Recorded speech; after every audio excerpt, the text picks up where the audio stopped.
wabarakatuh. Selamat siang teman-teman semua. Siang. Jadi di sini teman kita yang bernama Francisco Suwaru akan mempresentasikan hasil skripsinya yang berjudulkan upaya meningkatkan hasil belajar dribble permainan futsal melalui varian berbentuk permainan pada siswa SMP di Yayasan Perguruan Sinar Harapan. Jadi kepada teman-teman untuk bersedia mendengarkan presentasi yang akan disampaikan oleh saudara Franciscus di luar baru. Pada saudara bersaudara. Baik, terima kasih kepada moderator. Baik, di sini saya akan mempresentasikan proposal skripsi saya yang berjudul upaya meningkatkan hasil belajar di permainan futsal melalui varian berbentuk permainan pada siswa SMP di Yayasan Perguruan Sinar Harapan. Sebelumnya, perkenalkan nama saya Franciscus Suwaru dengan NIM 21331110. Baik, langsung saja bab 1 pendahuluan. Yang pertama, latar belakang. Dalam proses pembelajaran permainan futsal di sekolah SMP di YP Sinar Harapan, yaitu pada pembelajaran dribbling dengan varian permainan dengan menetapkan varian permainan yang sangat tepat. Diharapkan siswa lebih mudah menerima pembelajaran dribbling dalam futsal. Maka perlu diperhatikan indikator berjatuh tubuh mendribbling bola dengan posisi yang berbeda dalam proses yang baik dan benar sebelum melaksanakan dribbling. Antara lain posisi badan saat akan melaksanakan gerakan dan pandangan pada saat berkenaan dengan bola. Selanjutnya, ini indikasi masalah atau permasalahan. Yang pertama yaitu bagaimanakah proses pembelajaran meningkatkan hasil belajar dribbling dalam teknik futsal siswa SMP di YP Sinar Harapan. Yang kedua, faktor apa saja yang menentukan hasil belajar meningkatkan teknik dribbling dengan menggunakan varian permainan dalam permainan futsal di SMP YP Sinar Harapan. Yang ketiga, bagaimanakah memotivasi siswa dalam mengikuti pembelajaran dribbling untuk meningkatkan hasil belajar dribbling dengan menggunakan varian permainan pada permainan futsal di SMP YP Sinar Harapan. Yang keempat, terakhir, apakah penerapan pengajar varian permainan dapat meningkatkan hasil belajar dribbling pada permainan futsal siswa SMP YP Sinar Harapan. Selanjutnya ada manfaat penelitian.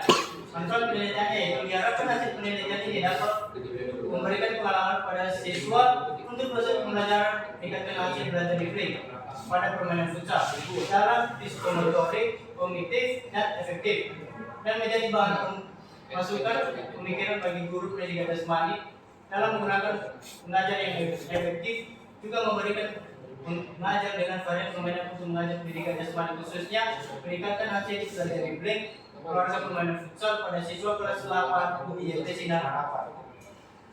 Selanjutnya bab 2 yaitu isi bab 2 ada kerangka teori.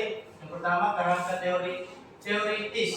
Yang pertama hakikat belajar, yang kedua hakikat pembelajaran, ketiga hakikat belajar gerak, yang keempat hakikat hasil belajar, yang kelima pengertian penelitian tindakan kelas, yang keenam hakikat permainan, dan yang ketujuh varian permainan, yang kedelapan hakikat dribbling, yang terakhir penelitian tindakan kelas. Baik, bab 3 isi dari bab 3 itu metodologi penelitian. Yang pertama bagian A, tujuan penelitian. Penelitian ini bertujuan untuk meningkatkan kemampuan hasil belajar dribbling permainan futsal melalui varian berbentuk permainan pada siswa kelas 8 sekolah di SMP YP Sinar Harapan. Tempatnya yaitu tempat penelitian dilaksanakan di lapangan sekolah SMP YP Sinar Harapan. Waktu penelitiannya dilakukan pada tanggal 28 November 2023. Lanjut bagian C-nya, metode penelitian ada berbagai macam, yaitu bagian 1 perencanaan, yang kedua pelaksanaan dan tindakan, yang ketiga observasi pengamatan, yang keempat refleksi. Bagian D subjek penelitian, bagian E prosedur penelitian tindakan, bagian F kriteria keberhasilan tindakan, bagian G sumber data, bagian H teknik keberhasilan. Baik, keempat hasil penelitian dan pembahasan. Yang pertama spesifikasi penelitian. Pengambilan data awal ini diperoleh dari hasil belajar nilai ujian. dengan semester UTS. Jadi penelitian ini diambil dari ujian di tengah semester. Itu yang mengambil data awal dari kelas 8 SMP yang diharapkan untuk melakukan penelitian pembelajaran yang bertujuan meningkatkan kemampuan pendidikan jasmani khususnya pada materi dribbling bola futsal. Sampel penelitian ini adalah siswa kelas 8 SMP Blora yang berjumlah 37 orang, siswa yang terdiri 23 putra dan putrinya 14. Yang menjadi sampel penelitian ini adalah siswa putranya sebanyak 23 siswa. Adapun hasil tes awal sebagai berikut: nilai terendah yaitu 5,0.0, nilai tertingginya 75.0 dan nilai rata-rata adalah 59. Ada tabel distribusi hasil tes awal dribbling bola, bisa teman-teman lihat semua, yaitu ada intervalnya, nilai tengahnya, frekuensi dan presentasinya. Tabel distribusi data awal terlihat bahwa dari 23 siswa hanya 3 siswa yang masuk ke rentang 65 sampai 69 atau 13% dari jumlah siswa. Sedangkan nilai siswa yang masuk ke rentang 70.0 sampai 35.0 sebanyak 2 orang atau 8.7%. Adapun siswa yang hampir mendekati keterangan kriteria minimum atau yang disebut KKM, 2 siswa atau 28.7% dengan nilai 70.0 sampai 75.0. Sedangkan nilai siswa pada tes awal lainnya yang jauh mencapai kriteria minimum siswa atau KKM, 5 siswa atau 21.7% masuk ke rentang nilai 50.0 sampai 55.0 dan 13 siswa atau 56.5% masuk ke rentang nilai 56.0 sampai 59.0 dari total keseluruhan siswa. Nah, di sini ada tabel dribbling bola atau grafik yang bisa kita lihat. Ada yang berwarna ungu yaitu frekuensinya atau jumlahnya, warna yang nilai tengah itu yang berwarna oranye yaitu nilai tengah, dan yang warna hijau itu frekuensi, dan yang warna ungu presentasinya. Bisa teman-teman lihat semuanya. Nah, ini pembahasan hasil dari tabel tadi, yaitu hasil penilaian pada observasi awal merupakan refleksi awal penelitian untuk membuat perencanaan penelitian, tindakan, observasi dan refleksi selanjutnya pada tiap siklusnya. Dari hasil data awal dribbling bola futsal telah diketahui selanjutnya akan diberikan tindakan dengan melalui variasi permainan pada siswa kelas 8 di Sinar Harapan. Penelitian diawali dalam bentuk siklus, diawali dengan membuat perencanaan, dalam membuat perencanaan hasil penelitian dan kolaborator menuju dari hasil observasi data awal yang dilaksanakan pada perencanaan peneliti juga.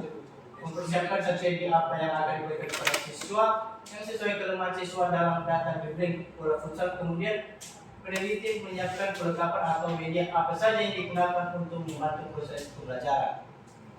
Baik, saya lanjutkan. Penelitian melanjutkan ke tahap siklus selanjutnya, yaitu setelah perencanaan selesai, tindakan dan observasi. Pada tahap ini, peneliti tetap dibantu kolaborator.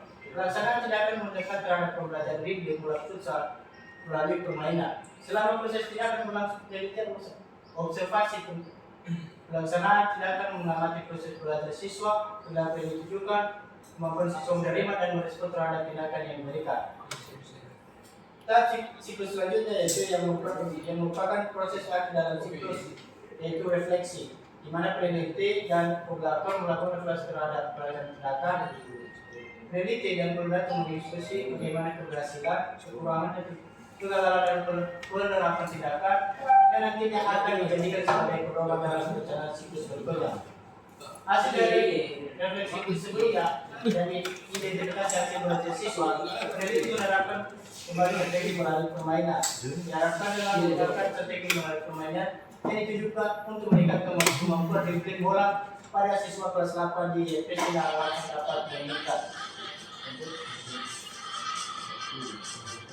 Nah, bab terakhir bab 5 yaitu kesimpulan dan saran. Kesimpulannya yaitu dari materi saya yaitu berdasarkan hasil penelitian yang dilakukan, maka dapat disebutkan bahwa melalui varian berbentuk permainan dapat meningkatkan hasil belajar hibrid pada siswa kelas 8 SMP di YP Sinar Harapan. Dan sarannya yaitu strategi guru pendidikan jasmani dalam menyampaikan materi pembelajaran pendidikan jasmani hendaknya tidak terpaku kepada salah satu pelajaran tertentu. Kemudian kreasi belajar dengan menggunakan strategi pembelajaran hendaknya disesuaikan dengan materi pembelajaran yang kita sampaikan. Dengan adanya penelitian, tindakan yang diharapkan dapat mengukur prioritas pembelajaran yang khusus atau pelajaran pendidikan jasmani. Baik, sekian saja hasil proposal seminar skripsi saya. Jika ada salah kata, saya mohon maaf. Saya kembalikan kepada moderator. Sekian dan terima kasih. Baik, mungkin itu tadi hasil presentasi dari teman kita. Mungkin lebih kurang mohon maaf. Sekian dan terima kasih. Tepuk tangan untuk teman kita. I love you.